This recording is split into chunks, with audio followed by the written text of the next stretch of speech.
And we're live. Welcome back to Tech Leaders Unplugged. I'm Tullio Siragusa speaking today with Adam Wendel. And we're talking about the topic that's been top of mind for a lot of companies, at least for, I would say, maybe 20 years now, which is digital transformation, the digital transformation journey. And what we're going to discuss today is navigating uncharted territories. We're going to try to cover 5 key issues that enterprises are facing when it comes to their digital journey. I think it's fair to say, Adam, that digital transformation is we're a little past that now. I think most companies are on their digital journey or various iterations of it, but still facing some challenges. Welcome to the show, Adam. Looking forward to having this conversation with you. Thank you for having me, Tullio.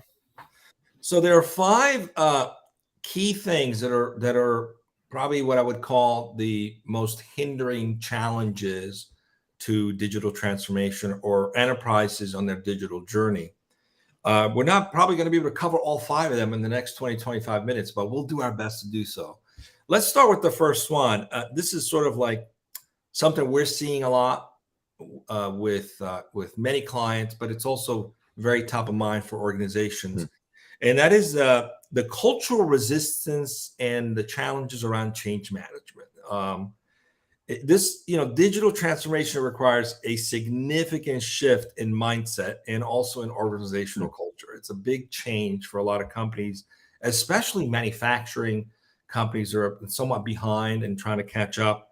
There's resistance, natural resistance to change. There's also fear of job losses.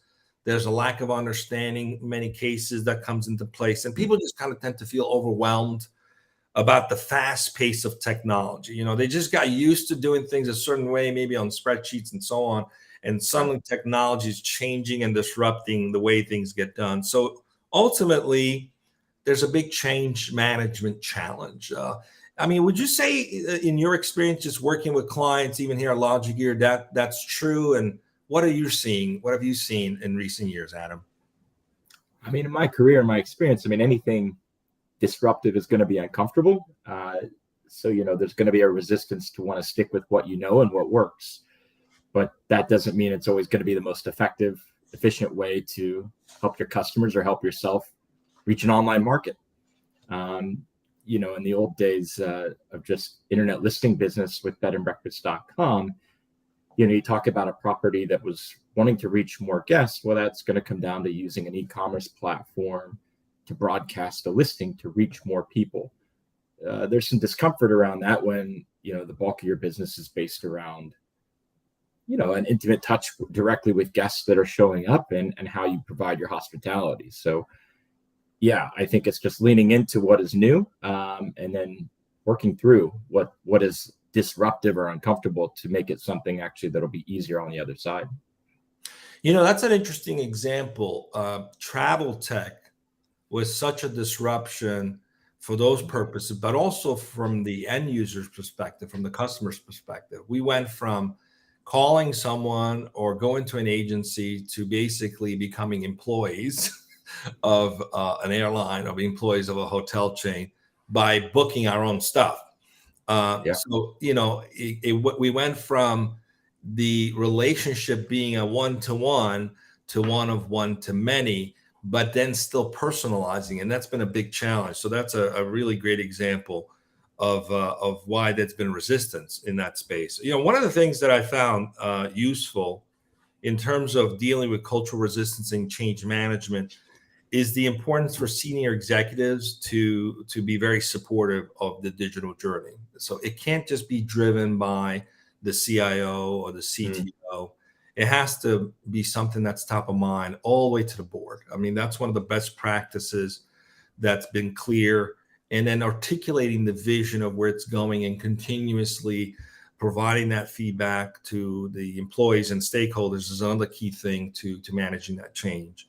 I would comment on that. I really like that one because, every stakeholder has a dog in the fight. There's going to be an impact at some point across the process. So understanding what that is for each of us and then making that work and being supportive, but executive sponsorship, very critical for anything to be successful, driving change through an organization. This is one of the reasons I personally love OKRs, right? Because with OKRs, you can set objectives and key results you want to accomplish at the corporate level, and then you can align all the way down the chain of the organization, and everyone is working towards the same goal. Another best practice is to encourage a learning culture. I really like this idea that you want to invest in employee training, right? So if you're going to do a digital transformation or you're on this journey, make sure you're leveling up the employees to understand why it's being done, how they would operate within that new environment, and basically promote a culture where it's about continuous learning, but it's really learning to adapt to change. I mean, that's really what it comes down to. Have you seen that where some companies have done better than others in helping employees adapt to change in alignment with their digital transformation or digital journey? Oh yeah, I mean, a lot of times, we're all being asked to do more and work with less at the end of the day because we expect with technology that you can just make it happen. But it can really be overwhelming for anybody in a particular role to be doing what you've been doing and then shifting to also taking on the new task. Whether that be Salesforce development, making it work for you in a better scope in a spreadsheet. I think it's the overwhelming aspect of doing what you're doing while shifting to something new is just one of the uncomfortable parts of it. But the training and development aspect, I mean, that's long-term development that comes later. Yeah.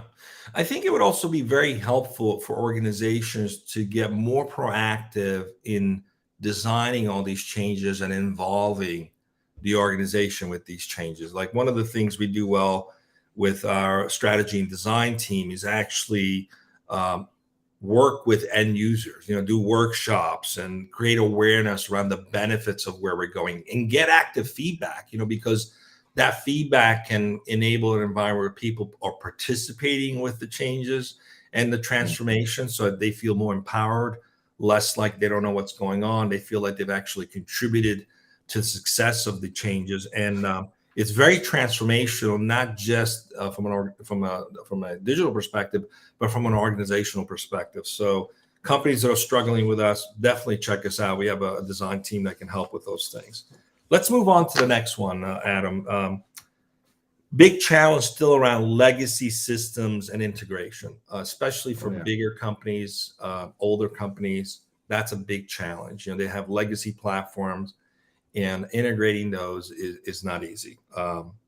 And often what happens there is that you have outdated technology that's trying to match up to the latest and greatest. And it can be very expensive and time consuming. And in some cases, it just doesn't work. So you now have to scrap things that don't no longer serve you, and sunsetting that is costly and very disruptive to the business. So a lot of companies face this challenge in striking the balance between maintaining existing systems and adopting new technology. And it's a real challenge because ultimately, if you're not transforming fast enough and your competitors are, you find yourself at a disadvantage. What are you seeing, in companies that are challenged with this? How are they handling it in your experience? Ooh, and this is a big one, and it really varies by, I think, the age of an organization. If you're an older enterprise organization trying to shift away from a legacy product, it can be really difficult to keep in mind what budget you're going to work with while you're supporting the legacy and what you want to put into moving into the new. And then I think it really comes down to defining the outcome that you want on the other side, and what do we want to take away from this, and where do we want to go, and that'll help you define a service plan to get there. Yeah, I think that's a great importance, defining the outcomes. So with that, you want to engage with partners that can help with doing assessments of the technology stacks, identifying where the appropriate approach to modernization, sunsetting strategies, making sure that you have a plan for continuous integration. And that's the key thing. You have to celebrate little wins at a time when you're in this environment. Doing a big surgical change is incredibly disruptive. It's a lot of companies did that early on and found themselves realizing, gosh, this was really, really too painful. So, you got to celebrate your wins along the way, and working with a partner that understands how to adopt continuous integration and continuous change is key. Yeah, and I think one other final thing on that one is just the more you invest in the services side of it to make it happen, it just seems like that's going to end up in a more quality outcome rather than trying to correct it later after you start taking those baby steps. But, yeah. The other thing to keep in mind is a lot of companies fail to do this.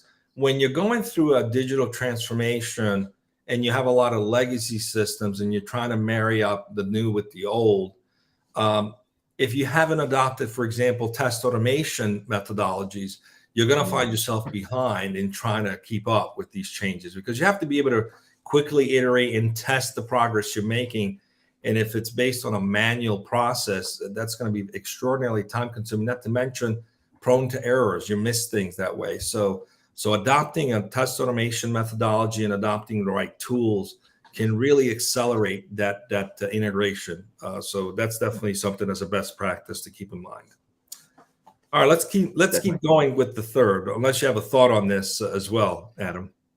I think of the analogy of just kind of fixing the car while you're or improving the car while you're driving down the road. At the end of the day, it might be one way to look at it, but automation is just one of those things that you want on your side to be making it happen while you're progressing along.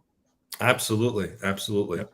So let's continue on. The other thing that's come up as a challenge for enterprises undergoing their digital journey, digital transformation, is cybersecurity and data privacy. Because businesses are becoming and have become more digitally connected, there's a higher risk of data breach. We've seen many examples of this. I mean, even the IRS got breached, right? So protective, sensitive information and also insurance compliance is a big challenge, especially with regulatory compliance, for example, GDPR and CCPA in the UK and Europe. So, that's creating new challenges for companies on their digital transformation journey. What have you seen work in terms of planning for this and being more effective around this for companies that you've worked with? Yeah, I mean, the biggest one is education and just talking about what the best practices are as an organization. Something as simple as phishing attacks, right, is something that we all just have to develop as a muscle in our organizations year over year. And then you can also then talk about what measures you're going to take to make that happen. Are your automation tools going to help you stay ahead of the curve when it comes to seeing these things, or just setting a little more stricter requirements on how we operate as organizations and button things up. Yeah, and also it's important for the IT organization to partner with legal on these sort of things too, because now you have regulatory compliance challenges in how you handle data, especially if you're handling consumer data or if you're in the healthcare space. You have HIPAA compliance. So you need to, if you don't have a compliance team per se, having someone who's a partner to the CIO and their team on the legal side is also very important. So it creates new complexities, but there's definitely ways to handle that. And some of the tips for doing that would include, for example, educating employees on security best practices, like you mentioned, monitoring changes with privacy data regulation, having a compliance team that can keep up with those things. And then, of course, working with a partner that can offer consulting on how to best approach these challenges. In QA automation, we talked about earlier, that's being extended too into doing things like penetration testing and some of the cybersecurity testing are becoming part of the automation and QA teams' efforts as well. So integrating some best practices there will also help in making sure that you've got good coverage on the security side. Yeah, best practices and your tools, the applications that contribute to that is what can also help drive to make the change. But absolutely. I think in the security space as a whole, I mean, I think this is just something that we're going to see more and more investment overall, because that's where we got to go. And really, security starts, it's in that first stage to make digital transformation happen. I was at a conference about a month ago in San Diego, and the FBI presented at that conference, and it was very enlightening how many cases of cybersecurity exist. It's impossible to keep up with all of them. But they were encouraging, if you're a large company, make sure you have a relationship with your local FBI office, because they're keeping track of trends. And if you're seeing some anomalies, you could have that partnership work to your advantage. So I really appreciated this idea that specifically the FBI, is their cyber task force is very actively looking to support companies to deal with attacks. So having that partnership is also key. I mean, that's very different than even 20 years ago. We didn't need CIO didn't have a need to have a relationship with legal or the FBI for that matter. So the world is changing, and we need to keep up with it, of course. All right, let's keep moving. The fourth thing that often comes up as a big challenge on a company's digital transformation journey is the lack of skills and talent, right? Specifically, because of the rapid pace of technology changes, it leads to a skill gap, right? And we've seen that. We work in this every day. Many organizations are struggling to either retain good employees because those who are leveling up their skills are always being poached. So that's a challenge in maintaining them. But also there's necessary expertise more than ever now in things like data analytics and artificial intelligence and cybersecurity. So these are some of the uncharted territories, even though they're buzz every day, we talk about them, but to a certain degree, it's not like they're 20-year-old competencies that we've matured. They're still sort of in uncharted territory. So attracting talent that's leveled up their skills, that has these experiences, is crucial to the enterprise to successfully navigate on their digital transformation journey. What have you seen with clients? I mean, you work with clients every day on this journey, facing these challenges. I mean, that's part of the business of what we do here at Logigear. What have you seen as it relates to this, Adam? Well, I mean, on one hand, I think it's important to learn from your partners and your vendors that you have. I mean, there's an exchange there where we can learn from each other, from what is the pain of the customer that we can help solve and work at, and then what can they learn? And in the same way for us, what can we learn from them, what's happening in the market, so that we can make our services better. And it just comes down to investing in employees, to what we can do to help them in their journey, to help everybody, whether it be ourselves at Logigear or on the client side, helping themselves learn more about the process. To a certain degree, the pandemic has helped organization adopt models that allows them to leverage remote workers from anywhere, right? So, and I think one of the lessons learned for a lot of companies is, geez, we actually could get access to certain talent that we need if we just, break away from the way we've done it in the past. Everybody has to be in the office, right? So definitely having a globally distributed access to team members with different specialty is key, because you're going to find certain areas of expertise in certain regions in the world more than others. So if you haven't adopted the model of the onshore, nearshore, and offshore for skills and for talent, you're kind of doing yourself a disjustice as a business. So it's very important to have a partner that can provide you flexible access to good talent across the globe for specific requirements, but also can provide you some good program management skills, subject matter experts who can partner with you and help you, get those things done. I mean, that's what we do here at Logigear, but I think that's probably one of the biggest challenges enterprises face is how do I get access to the right people that can do all these things? And in some cases, they're just not where you are, so you have to go outside of the walls of where you are. What have you discovered, Adam, in terms of that? Has there been resistance to that lately, to doing more of that, or have there been more of an open mind to it since the pandemic? I mean, I love this topic. I mean, has there been resistance to working with global partners as a whole and how we operate as businesses? I mean, I think operating as a 24-hour business with real-time customer service in this day and age, you have to, if you're going to go that route. I mean, I'm a big proponent of it, but I mean, this is how we fill the lack of skills and talent, is basically your workforce then could be a flat organization that could be anywhere. And it just comes down to skills and what you're doing to help your customers. So I think this is one way to fill that actual digital talent gap, is working together. Yeah, and you said a key thing. It's not about labor arbitrage. When offshore started, the value was labor arbitrage, for example, right? Even nearshore capability still was tied to labor arbitrage, but it's not about that anymore. It's really about leveling up the skill set and finding the right talent where they are. And in most cases, is also enabling a 24/7 type of scenario for supporting your most important initiatives. So one of the encouragement I would give companies is to stop looking for just the cost savings. There's value in getting talent offshore, but really it comes down to driving the right set of people for the right requirements, and doing it with a partner that understands how to mix that in such a way that you get both the speed and the value at the same time. And that's the key thing to success today. Yeah, and I like that too, because it's, it could be speed, it could be efficiency, or it could be maybe there's a technical problem that you're just not sure how to get across to that next sprint, or maybe you just need a consult on a better way to do it that you haven't thought of before within your own team. So getting help is a good thing, and we should welcome it and explore those options when you hit a wall. Absolutely. All right, and finally, the fifth biggest challenge, it always comes down to execution and strategy and execution. Those two kind of go hand in hand. You can't get to good execution without good strategy, and without execution, strategy is just nice things to think about, right? So defining a clear digital transformation strategy that aligns with the business objectives is the top priority, and also getting buy-in from the key stakeholders.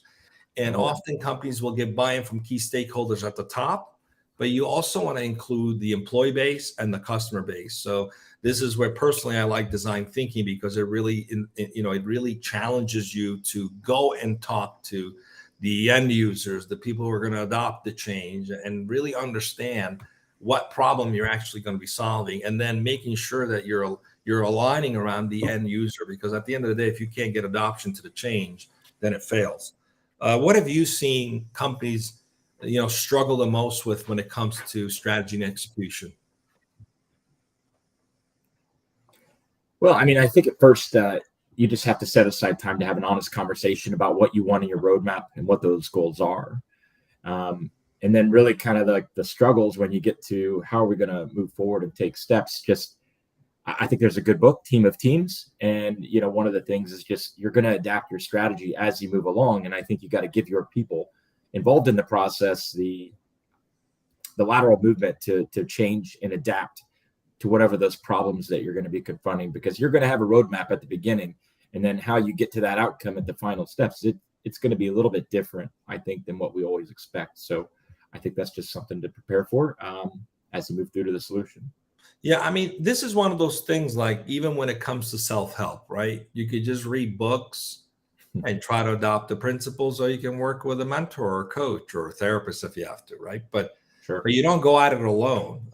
So in terms of strategy and execution for companies on their digital journey, it's important not to go at it alone. It doesn't matter how skilled the CIO or the CTO or the chief digital officer is. When you work with a partner that does this every day with hundreds and if not thousands of clients over the years, you just gain the wisdom that comes from being able to apply knowledge in a practical way. And so that's the value of having a strong partner that can help plan out the execution, that can help make sure you avoid the pitfalls, and who's been there, done that so many times. That can be very valuable. So highly encourage making sure you've got a good partner, and also making sure you have good governance and metrics, and you're tracking those on a consistent basis. Those are the key tips for today in terms of these top 5 challenges for digital transformation. Anything you want to add as we come to an end, Adam?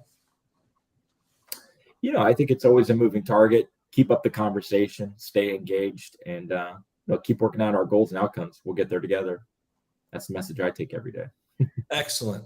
We're going to turn this conversation into a blog, and we'll post it on techleadersunplugged.com. It'll come out, I think, probably next week. So we'll share some of these tips and best practices. So everybody's watching, if you want to dig in a little deeper, we'll make sure we provide some value in that blog. Tomorrow, we have another conversation. We're going down again the path of uncharted territories or new marketplaces, new opportunities. And I'm going to speak with one of our own again, Bill Vanaros. We're going to talk about blockchain, the blockchain revolution, how industries are being transformed in a decentralized, secure, and transparent fashion. We'll talk about some of those things that are happening with DEX and decentralized and smart contracts. and all the promises that blockchain has not fully fulfilled yet. It's way beyond crypto, folks. So we'll talk about that tomorrow. I'm looking forward to that conversation. So come back tomorrow at 9:30 a.m. Pacific for another episode with Tech Leaders Unplugged. Thank you for joining us, and enjoy the rest of your day. Thank you.